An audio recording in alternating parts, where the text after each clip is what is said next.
अध्याय 2। पलायन और दुर्घटना। वह छोटी छोटी रोशनियों के जंगल में रेंगता रहा, क्योंकि अब तक वह सबसे लंबी नली थी जिसमें वह गया था। जब वह अंत में पहुंचा तो उसने एक प्रयोगशाला देखी। उसने देखा कि वहां कुल 3 सापलोग थे जो लैब कोट पहने काम कर रहे थे, और 2 सापलोग जंगली अवस्था में उस क्षेत्र में गश्त कर रहे थे। अपनी जंगली अवस्था में सापलोग खतरनाक थे। वे धरती पर पाए जाने वाले पारंपरिक सांपों जैसे दिखते थे, लेकिन वे बहुत बड़े थे।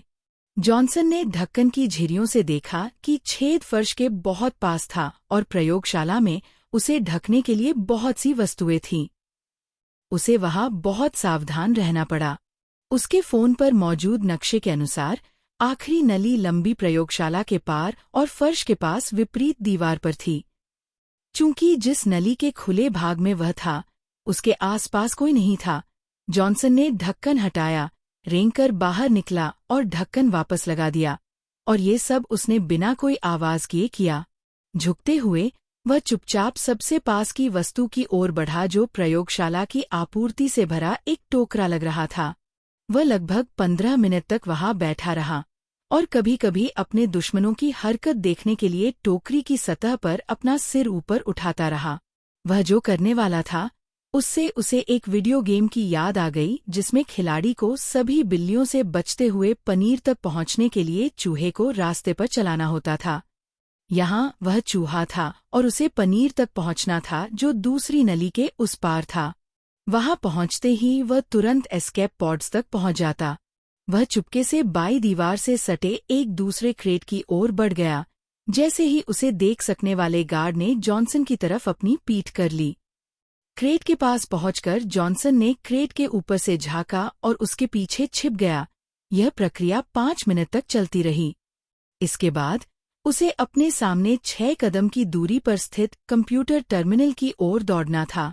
एकमात्र समस्या ये थी कि लैब कोट पहने एक सांप जैसा व्यक्ति उस पर बैठा था और कंप्यूटर पर डेटा टाइप कर रहा था।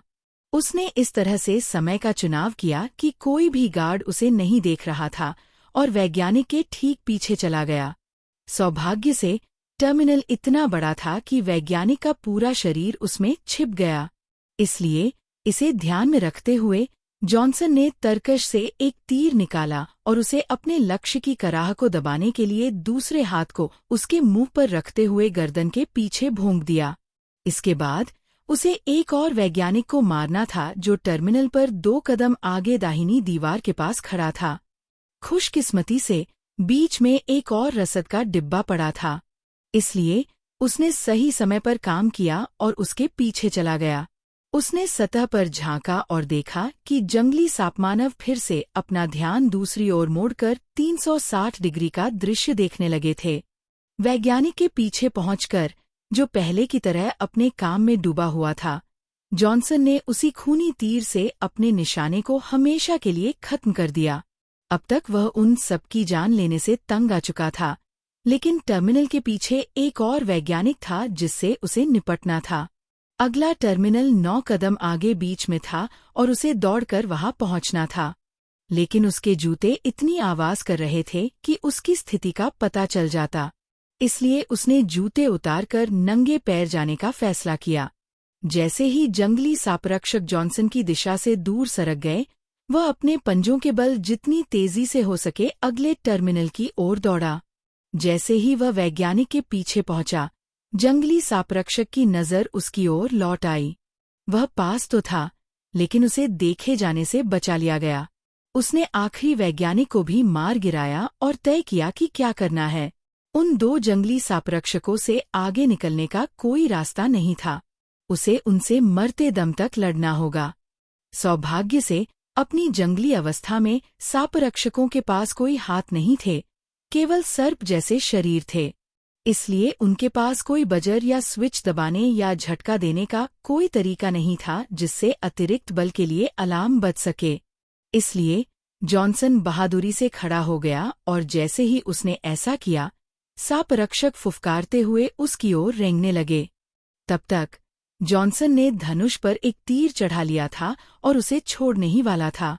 जब उसने ऐसा किया तो वह एक रक्षक में गहराई तक धंस गया और उसकी गति थोड़ी धीमी हो गई। हालांकि दूसरा गार्ड उसके बहुत करीब आ गया था और कुंडली मारकर जॉनसन की ओर झपटा। जॉनसन ने गोता लगाकर गार्ड के जानलेवा काटने से बचता हुआ एक तीर चलाया, जिससे उसकी चाल भी रुक गई। इस बीच पहले गार्ड को दूरी पार करने का समय मिल गया और उसने जॉनसन को पीछे से अपनी कुंडली में जकड़ लिया। तीरों से दोनों के घावों से हरा खून बह रहा था, जिससे वे हर पल कमजोर होते जा रहे थे।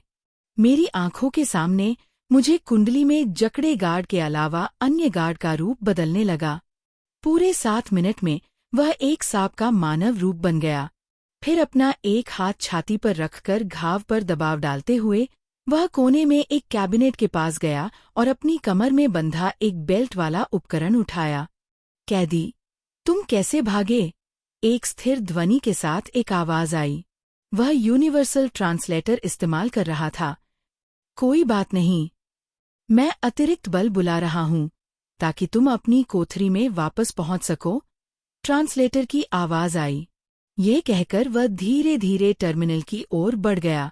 जॉनसन जानता था कि अगर सर्परक्षक ने टर्मिनल में बैठे बाकियों को सचेत कर दिया तो उसकी भागने की कोशिश यहीं खत्म हो जाएगी। इसलिए जॉनसन कुंडली में छटपटाने लगा, लेकिन छूट नहीं पाया। तभी उसके मन में एक विचार आया और उसे इसे आजमाने का पछतावा हुआ। भेड़िए की तरह उसने सर्परक्षक के शरीर को बुरी तरह काटा। इससे जॉनसन की पकड़ इतनी ढीली हो गई कि वह तरकश तक पहुंचकर एक तीर पकड़ सका। फिर उसने उसे सर्परक्षक के शरीर में भोंक दिया। फुफकार के अलावा उस पर कोई असर न देखकर उसने उसे खींच लिया और तेजी से अंदर की ओर धकेलता रहा। कुछ सेकंड बाद सर्परक्षक ने उसे छोड़ दिया। जॉनसन तेजी से उस मानव रूपी की ओर दौड़ा और जैसे ही वह टर्मिनल पर एक कुंजी दबाने वाला था, उसने एक भाले की तरह उसमें घुसा दिया, जिससे उसके पैर जमीन से उठ गए। टक्कर के बाद दोनों कुछ सेकंड के लिए फर्श पर लेटे रहे, खुद को संभालने की कोशिश कर रहे थे। एक बार जब वे ऐसा कर चुके तो वे 1 मिनट तक कुश्ती करते रहे और अंत में गार्ड जॉनसन की छाती पर बैठ गया। गार्ड की छाती के घाव से हरा खून जॉनसन पर टपक रहा था, जिससे वह ऐसा लग रहा था जैसे उसने अभी अभी होली खेली हो, रंगों का एक भारतीय त्योहार। गार्ड ने अपने हाथों से जॉनसन का गला लपेटा हुआ था, जिससे उसका दम घुट रहा था। वह खांसा और उसके गले से छूटने के लिए छटपटाया। फिर अपने प्रशिक्षण को याद करते हुए उसने अपने पैर ऊपर उठाए, गार्ड के सिर को कैंची लॉक में बंद किया। जॉनसन ने अपने चारों ओर देखा और पाया कि दूसरा गार्ड इंसानी अवस्था में आ गया था और पीठ के बल लेटा छत को घूर रहा था। जॉनसन द्वारा पहुंचाए गए घाव से हाफ रहा था। जॉनसन ने उसे वैसे ही छोड़ दिया और अपने जूते लेने वापस गया, जिन्हें उसने पल भर में पहन लिया। वह आखिरी नली में घुस गया और एस्केप पॉड्स वाले चैम्बर की ओर रेंगने लगा। कुछ मिनटों बाद वह उस कक्ष में पहुंच गया जहां आपातकालीन बचाव के साधन के रूप में एस्केप पॉड्स रखे हुए थे। कक्ष खाली था और जॉनसन ने इसका फायदा उठाया। कक्ष की दीवारों पर टिमटिमाती रोशनियां और हर आकार प्रकार के उपकरण लगे थे। ये सुनिश्चित करने के बाद कि वह क्षेत्र किसी कैमरे द्वारा निगरानी में नहीं है, जॉनसन एक पॉड और उसे नियंत्रित करने वाले टर्मिनल के पास गया। पॉड के सिस्टम को हैक करने से पहले उसने अपने हाथों में थूका और उसे अच्छी तरह रगड़ा। उसने अपने माथे पर जमा पसीने को, जो पकड़े जाने के तनाव के कारण बार बार अपने हाथों के पिछले हिस्से से पोंछा। एस्केप पॉड खुल गया, लेकिन उसके साथ एक सायरन भी बज रहा था। जॉनसन जानता था कि हैकिंग करते हुए उसे पकड़ लिया गया है और उसे तेजी से आगे बढ़ना होगा, इससे पहले कि पॉड फिर से लॉक हो जाए। उसने पॉड के दरवाजे का बटन दबाया और दरवाजा खुल गया। वह पॉड में घुसा और जल्दी से पॉड के अंदर एक और टर्मिनल देखा। खुशकिस्मती से टर्मिनल लॉक नहीं था, इसलिए हैकिंग से समय बच गया और उसे समझ आने लगा।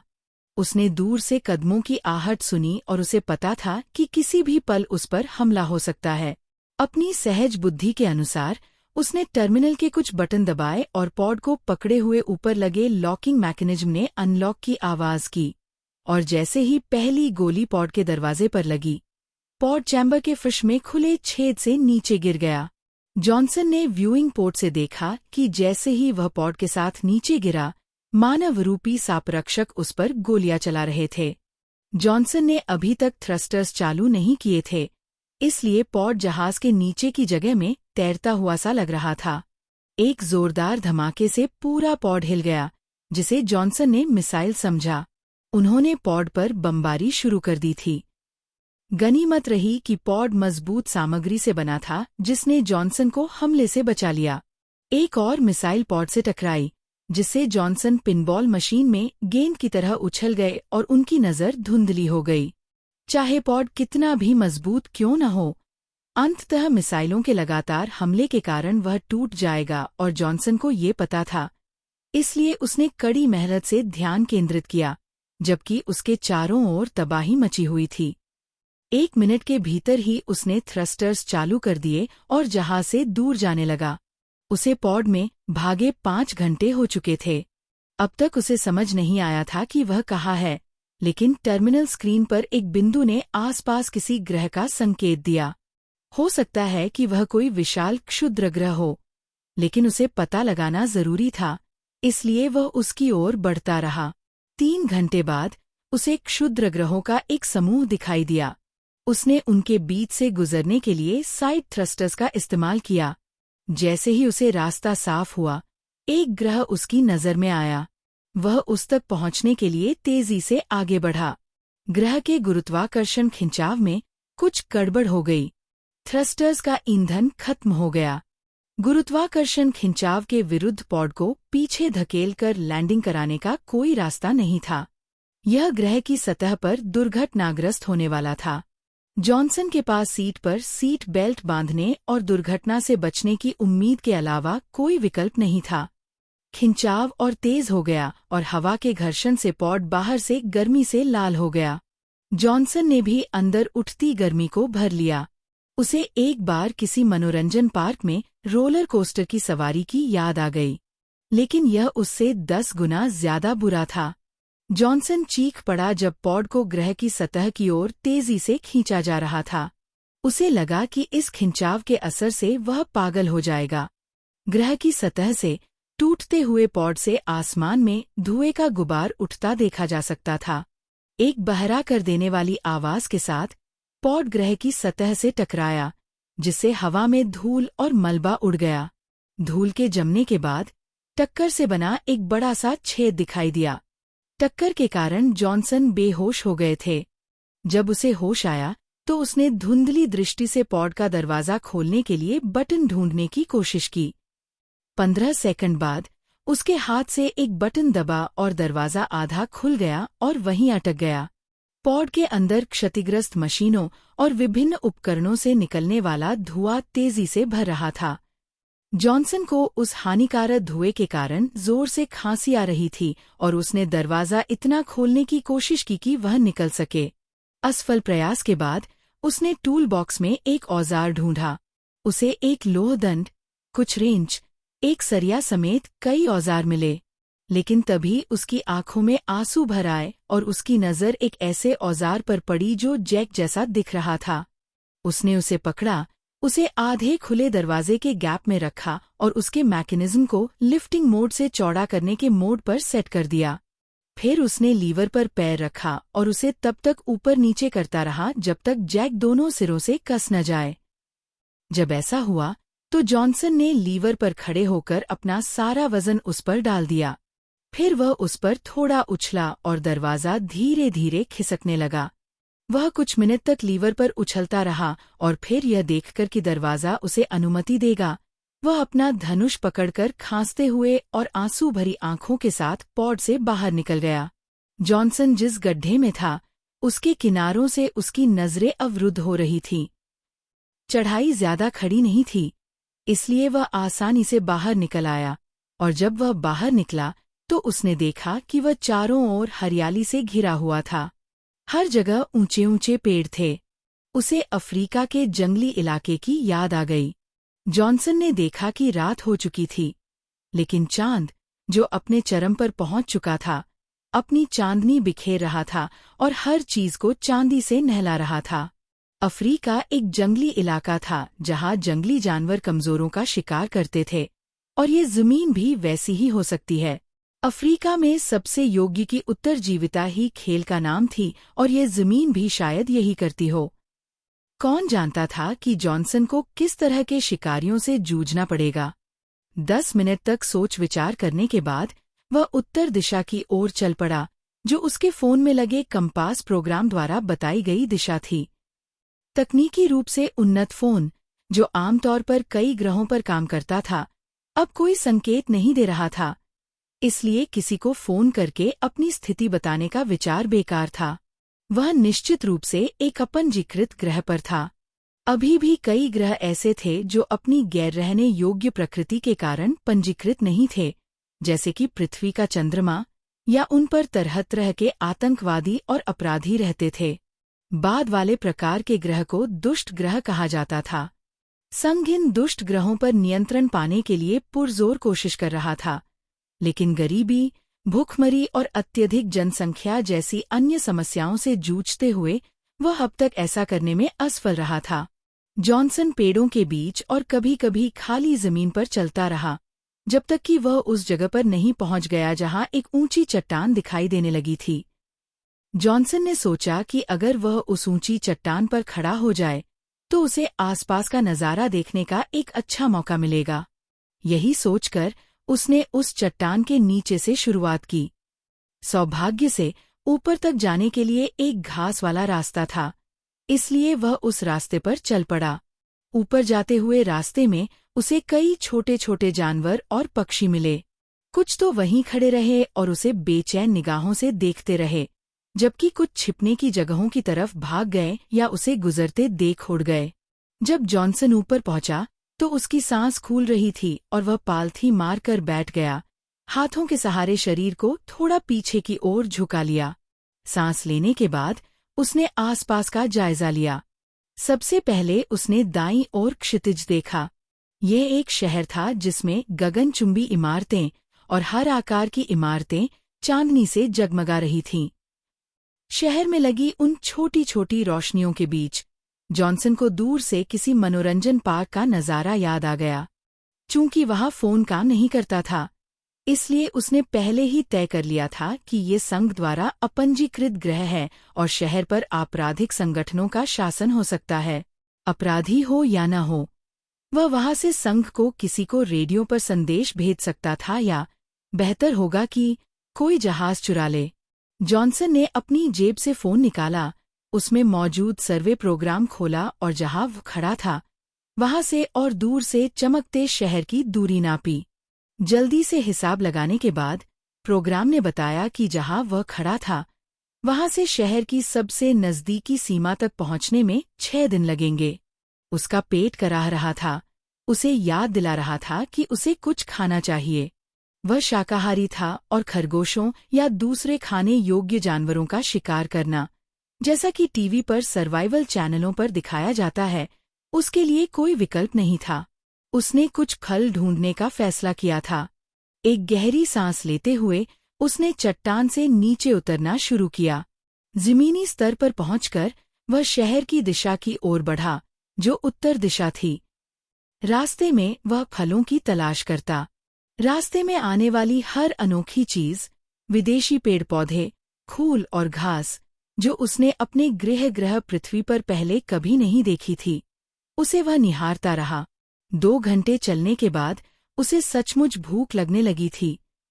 तभी उसने कुछ कदम आगे एक छोटे से पेड़ से फल खाते हुए एक हिरन जैसा जानवर देखा। जैसे ही वह आगे बढ़ा, उसके बाएं पैर में किसी चीज ने जकड़ लिया। दर्द असहनीय था, इसलिए वह जमीन पर बैठ गया और ये जानने की कोशिश करने लगा कि उसके पैर में क्या फंस गया है। वह ऊंची घास के मैदान में था, इसलिए ये देखना मुश्किल था कि नीचे क्या हो रहा है। बाएं पैर को छूते ही उसका हाथ लाल हो गया, जिससे पुष्टि हुई कि खून बह रहा है। तभी अचानक भेड़िए जैसी चीख सुनाई दी। ऐसा लग रहा था कि एक से ज्यादा भेड़िए थे।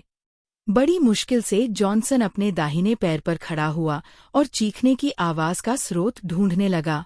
दूर कई जगहों पर घास हिल रही थी। फिर ये सारी कंपनियां धीरे धीरे उसकी ओर बढ़ने लगीं। जॉनसन ने अपना धनुष तैयार किया और ऊंची घास के एक निकटवर्ती विक्षोभ की ओर तीर चलाया। उसके बाईं ओर से एक विशाल भेड़िए जैसा प्राणी उसकी ओर झपटा। उसकी तेज प्रतिक्रियाओं की बदौलत समय धीमा हुआ और उसने फिर निशाना साधा और तीर छोड़ दिया, जिससे वह प्राणी में गहराई तक धंस गया।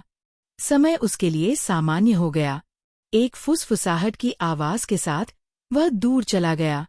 फिर ऊंची घास से एक और भेड़िया जैसा प्राणी उस पर कूद पड़ा और उसने उसे भी फुसफुसाते हुए भगा दिया।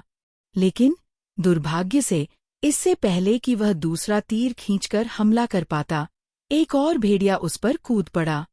सही समय पर जॉनसन ने अपना धनुष उस पर और उस प्राणी पर उठाया, जिससे उसके जबड़े उसे चीर न सकें। फिर उसने उस प्राणी के गले में एक तीर भोंक दिया, जो फुसफुसाया और एक पल के संघर्ष के बाद शांत हो गया। उसने अनुमान लगाया कि वे आखिरी थे।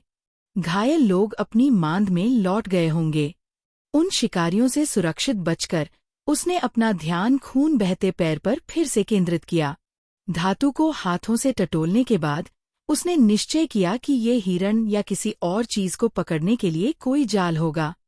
शहर के लोग इस जंगली इलाके में नियमित रूप से जानवरों को पकड़कर शहर ले जाते होंगे ताकि अपनी मांसाहारी जरूरतें पूरी कर सकें। उसने जाल को खोलने के लिए मजबूत धनुष की धार का इस्तेमाल किया। वह लंगड़ाता हुआ पास के पेड़ के पास गया और तने से पीठ लगाकर बैठ गया। उसने जमीन से कुछ लंबी घास के पत्ते तोड़े थे और खून बहना बंद करने के लिए उन्हें घाव पर कसकर लपेट दिया। दर्द कम होते ही वह उठा, लंगड़ाते हुए 9 कदम चला और पेड़ से जमीन पर गिरे कुछ नारंगी रंग के फल उठा लिए। फलों का आकार एक छोटे सेब से ज्यादा नहीं था। उसने अपनी जेबों में जितना हो सका उतना डाला और पेड़ के नीचे आराम से बैठ गया। उसने हिरण को इनमें से एक फल खाते देखा था, इसलिए वह अखाद्य नहीं हो सकता था।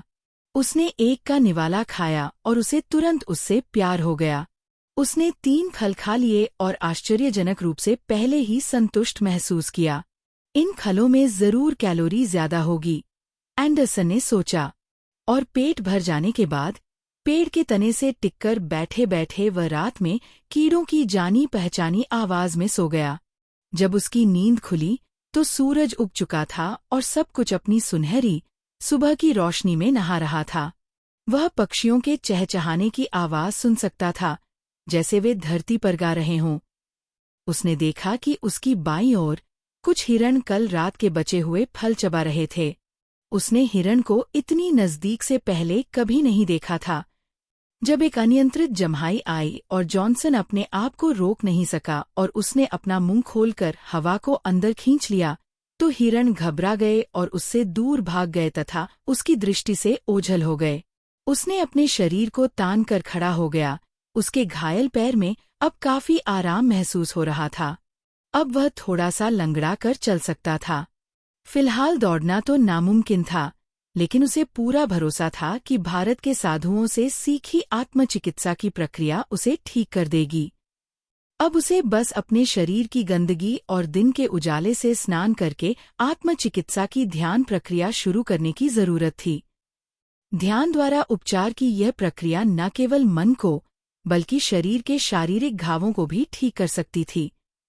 हालांकि उन्नत चिकित्सा विज्ञान, जो अपने विभिन्न चिकित्सा उत्पादों से किसी भी चोट को तुरंत ठीक कर सकता है, के बीच ध्यान द्वारा उपचार का आधुनिक दुनिया में अभी भी अपना स्थान था।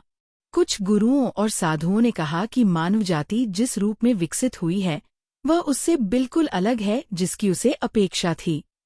यह विकास की गलत राह चुनने जैसा था। हमें संसारों का रक्षक होना था, लेकिन हम अंततः उनके संहारक बन गए। मनुष्य जिस तरह रहता था, वह निम्नतर प्राणियों के लिए था। पशु पक्षी और कीड़े मकोड़ों को पारंपरिक खानपान पर निर्भर रहना पड़ता था, जबकि मनुष्य को चांदनी और धूप में सर्वत्र उपलब्ध भोजन ग्रहण करने के लिए शरीर और मन के ग्राहियों पर निर्भर रहना पड़ता था। यह सौर बैटरी चार्ज करने की प्रक्रिया जैसा था। इस तरह मनुष्य बिना किसी भौतिक भोजन का सेवन किए बिना भूखा रह सकता था। इस उन्मादी गड्ढे में और गहराई से उतरते हुए भिक्षुओं ने कहा कि किसी व्यक्ति की चतुराई मापने के लिए तथाकथित बुद्धि लब्धि इंटेलिक्वोशिएंट की अवधारणा निरर्थक है। किसी को भी उच्च बुद्धि लब्धि वाले को दूसरों से ज्यादा बुद्धिमान नहीं समझना चाहिए। सबसे कम बुद्धि लब्धि वाला भी उतना ही महत्वपूर्ण है। एक युद्ध तलवार सिलाई की सुई का काम नहीं कर सकती, और यही बात दूसरी तरफ भी सच है। हर स्तर की बुद्धि लब्धि वाले व्यक्ति का अपना स्थान और भूमिका होती है जिसमें वह उत्कृष्टता प्राप्त कर सकता है। जॉनसन को एक भिक्षु की ये भी बात याद आई कि मनुष्य जिस तरह से सोचता है वह पुराना हो चुका है और कमतर प्राणियों के लिए है। सदियों से मानव विकास का हिस्सा रहा पारंपरिक विज्ञान वास्तव में एक निम्न स्तरीय अनुशासन था। यह दृष्टि, गंध, श्रवण, स्वाद और स्पर्श जैसी हमारी इंद्रियों के अवलोकन का उपयोग करता था। ये इंद्रियां किसी समस्या को हल करना या किसी चीज का अध्ययन करना बहुत ही जटिल बना देती थीं। पारंपरिक विज्ञान अक्षम था, लेकिन सोचने का एक और तरीका था, कुशल तरीका। अध्ययन करने का एक और तरीका था, प्राचीन भारतीय भिक्षुओं का तरीका। उनके पास उड़ने वाली मशीनें बनाने का एक तरीका था जो भौतिकी के सभी नियमों को चुनौती देती थी। उनके पास फोन का उपयोग किए बिना दूर रहने वाले व्यक्तियों से संवाद करने का एक तरीका था, और बिना किसी तकनीकी प्रत्यारोपण के उनके पास टेलीकिनेसिस की शक्ति का उपयोग करने का एक तरीका था। थोड़ी सी लंगड़ाहट के साथ जॉनसन ने चलना शुरू कर दिया, अपनी प्यास बुझाने के लिए पानी की तलाश में, साथ ही अपने घायल पैर के लिए आध्यात्मिक उपचार प्रक्रिया के लिए खुद को तैयार करने के लिए, अपने शरीर को शुद्ध करने की आवश्यकता को पूरा करने के लिए। चट्टान पर चढ़ते हुए जॉनसन ने शहर के अलावा और भी बहुत कुछ देखा था। उसने पश्चिम में कुछ किलोमीटर दूर एक छोटा सा झरना देखा था। इसलिए अपने फोन के कंपास प्रोग्राम की मदद से जॉनसन पश्चिम की ओर चल पड़ा। पेड़ों के बीच 1 घंटे तक घिसकने के बाद वह एक विशालकाय ग्रिजली भालू से 18 कदम दूर आ गया, जिसने दुर्भाग्य से जॉनसन को देख लिया और दहाड़ते हुए उसकी ओर बढ़ने लगा। यह भालू धरती पर पाए जाने वाले सबसे बड़े भालू से भी 2 गुना बड़ा था। जॉनसन जानता था कि वह अपने घायल पैर के साथ भाग नहीं पाएगा, इसलिए उसे सतर्क रहना होगा और उस पर हमला करना होगा। लेकिन उसे लगा कि सिर्फ तीर इस जानवर को नहीं मार सकते, इसलिए उसे अभिमन्यु नामक एक श्रेष्ठ भारतीय भिक्षु के साथ बिताए अपने 1 साल के प्रशिक्षण की याद आई, जो प्राचीन भारतीय युद्ध के रहस्य सिखाते थे। उन्होंने अभिमन्यु को सिखाया था कि कैसे कुछ मंत्रों का जाप करके ब्रह्मांड के उन नियमों को तोड़ा जाए जो उसे 3 प्रकार के हथियार प्रदान करते थे। पहला एक निद्रा बाण था, जो आधुनिक ट्रैंक्विलाइजर तीर की तरह एक बार लगने पर लक्ष्य को 1 दिन के लिए गहरी नींद में सुला देता था। दूसरा अग्नि बाण था, और जैसा कि नाम से ही पता चलता है, यह लक्ष्य में आग लगा देता था। तीसरा विस्फोटक बाण था और लगते ही फट जाता था। यह कोई जादू नहीं था, बल्कि प्राचीन विज्ञान था जो ब्रह्मांड के गहरे रहस्यों को समझता था। लेकिन समस्या यह थी कि जॉनसन अभी उस हुनर में पारंगत नहीं था और तीनों मंत्र साल में 1 बार ही काम करते। साल में 1 बार हो या न हो, जॉनसन की जान खतरे में थी और उसे अभी इसका इस्तेमाल करना था। अगर अब उसके बाद उसका अस्तित्व ही नहीं रहा, तो इसे बाद के लिए बचाकर रखने का कोई मतलब नहीं था। उसके पास बस एक ही तीर था, इसलिए ये बात ध्यान में रखते हुए जॉनसन ने एक तीर खींचा, उस पर वार किया और साथ ही थोड़ी और देर के लिए जितनी तेजी से हो सके पीछे की ओर भी दौड़ा। उसने एक पल के लिए कुछ कहा और तीर की नोक से हरा धुआं निकलने लगा। भालू अपने पिछले पैरों पर खड़ा था, अपने धारदार पंजों से उसे मारने के लिए तैयार था, और आखिरी क्षण में जॉनसन ने तीर चला दिया। जैसे ही तीर भालू को लगा, उसका शरीर शिथिल हो गया और आगे पीछे झूलने लगा, जॉनसन पर गिरने की धमकी देते हुए। इससे पहले कि बहुत देर हो जाए, वह कूद गया और भालू का भारी शरीर, जिसका वजन 1 टन होता और जो जॉनसन की हड्डियों को अपने भार से कुचल सकता था, धड़ाम से जमीन पर गिर पड़ा। जॉनसन 1 मिनट तक वहीं बैठा रहा, हांफता रहा और सोते हुए भालू को घूरता रहा। बात काम कर गई थी। उसने पहली बार किसी कौशल का लाइव दृश्य में सफलतापूर्वक इस्तेमाल किया था। उसे इस पर गर्व था। भालू के शरीर को पीछे छोड़कर वह पश्चिम में झरने की ओर चल पड़ा। वह चलता रहा जब तक कि वह एक घास वाली नीची पहाड़ी पर नहीं पहुंच गया। दूरी पर सैकड़ों जानवर जमीन से घास खा रहे थे।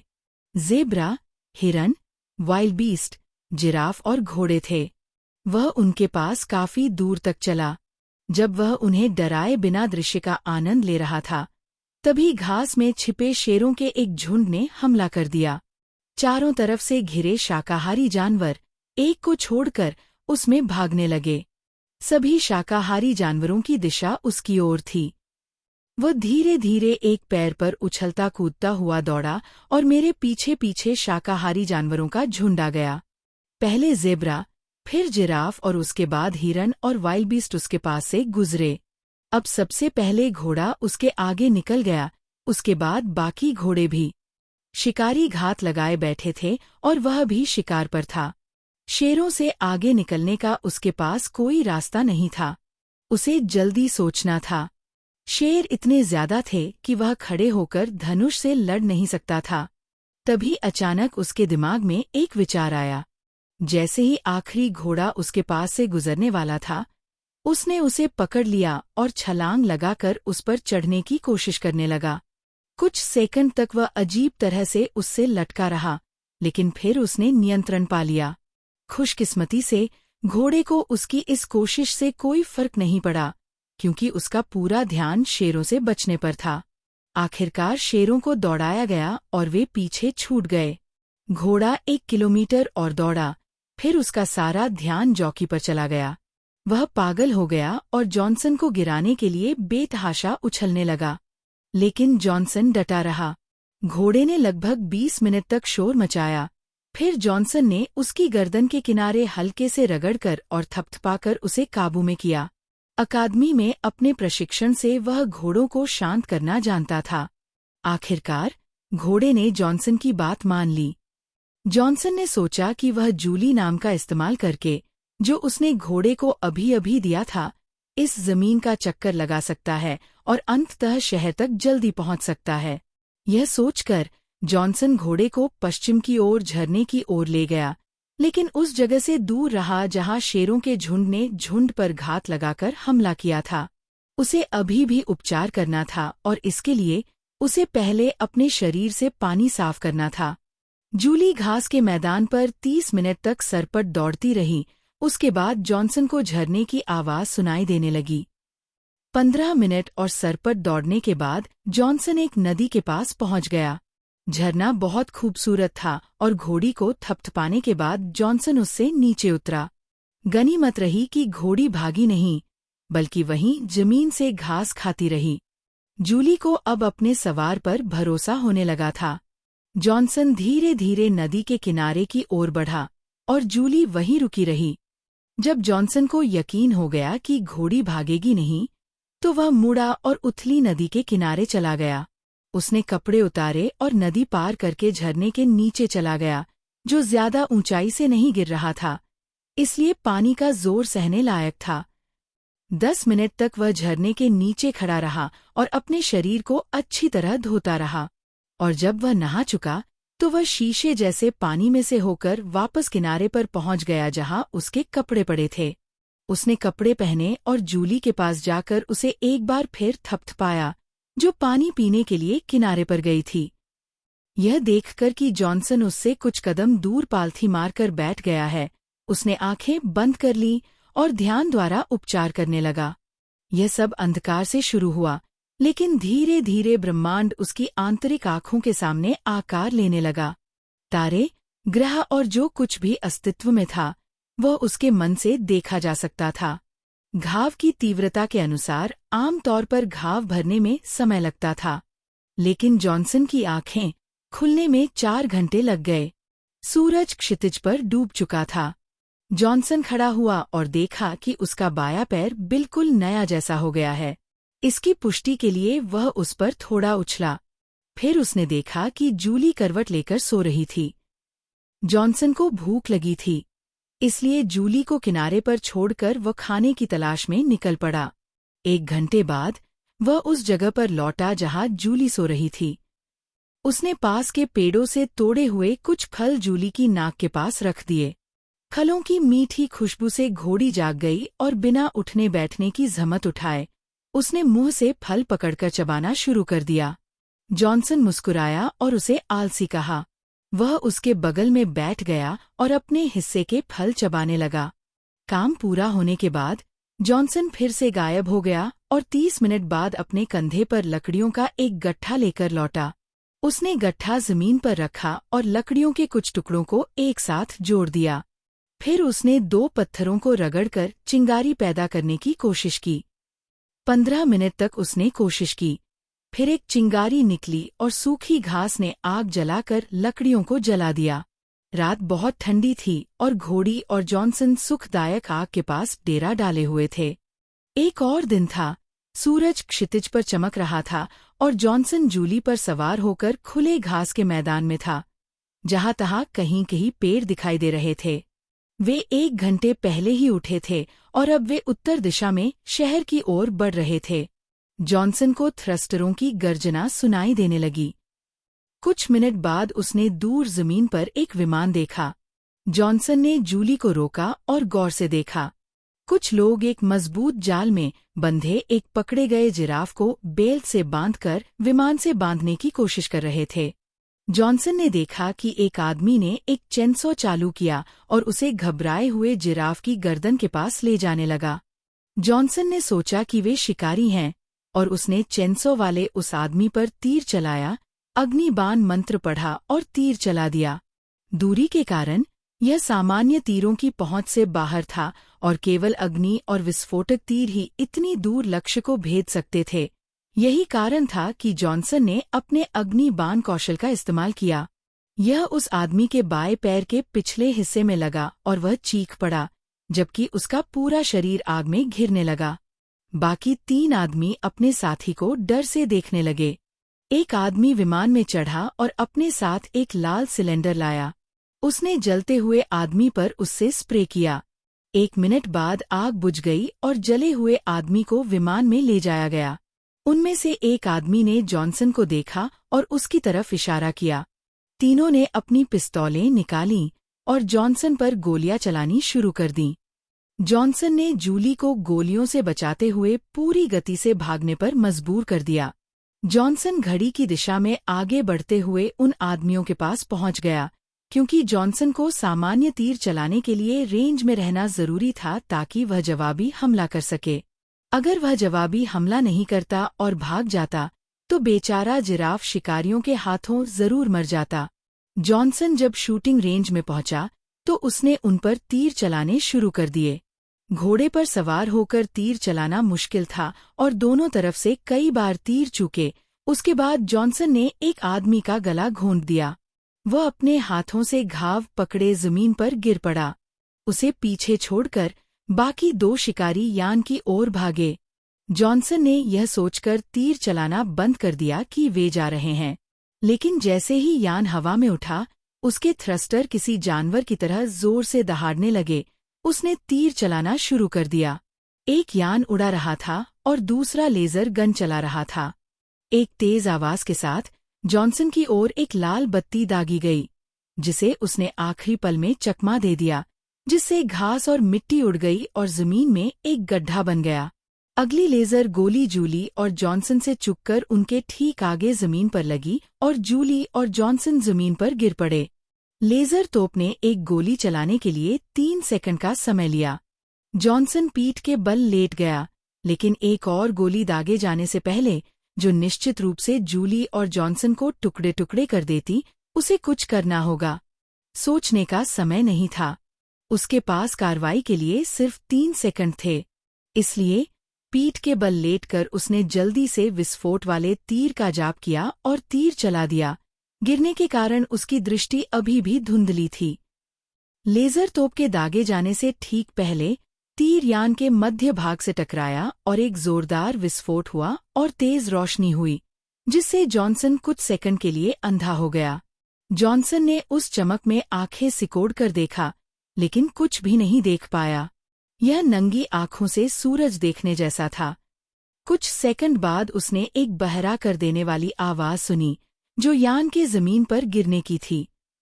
जब उसकी दृष्टि वापस लौटी तो उसने देखा कि यान जमीन पर पड़ा है, 2 टुकड़ों में टूटा हुआ है और दोनों हिस्सों में आग लगी हुई है।